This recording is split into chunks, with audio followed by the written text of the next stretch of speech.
ఈ గుళ్ళన్నీ కూడా అతనే కూల్చినాయని కూడా.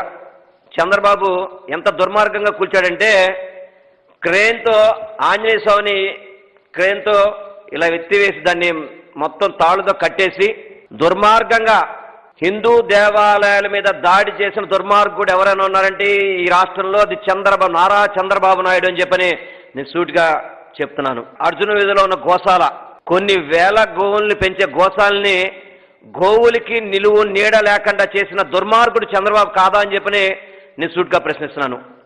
చంద్రబాబు దేవుడి పూజలు చేసేటప్పుడు బూట్లు పెట్టుకుని పూజ చేస్తాడు.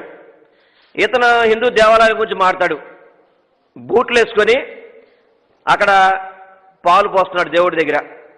ఇతను చంద్రబాబు నాయుడు హిందువా? చంద్రబాబు హిందుత్వం తెలుసా? ఇంత దుర్మార్గుడు రాక్షసుడు ఎవడైనా ఉన్నాడా?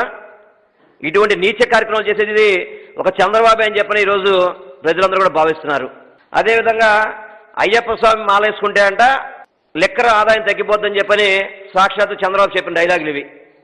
40 రోజులు దీక్ష తీసుకుంటారు, ఆ లెక్కర ఆదాయం పడిపోతుందని చెప్పిన దుర్మార్గుడు చంద్రబాబు నాయుడు కాదా?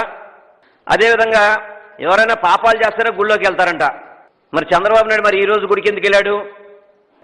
అసలు ఏ విధంగా స్టాటిస్టిక్స్ ఉంటాయని చెప్పని నేను 2015 నుంచి తెప్పించా. అసలు ఏంటి దేవాలయాల మీద కానీ ఎలా జరుగుతున్నాయంటే 2015లో 290 కేసులు నమోదైనాయి దేవాలయాల మీద దాడులు కానీ దొంగతనాలు కానీ.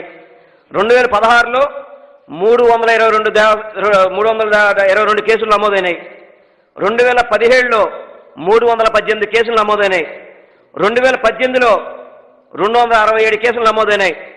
2019లో 305 కేసులు నమోదైనాయి. 2020లో 340 కేసులు తయారైనాయి. అంటే నీ 5 సంవత్సరాల్లో మరి ఇన్ని కేసులు ఎందుకు పెట్టాల్సి వచ్చింది? ఇది నీ తప్పిదం కాదా?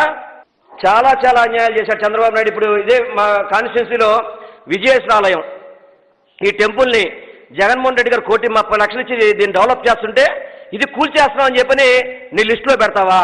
ఏమన్నా అసలుకి ఏమన్నా అర్థం పర్థం ఉందా?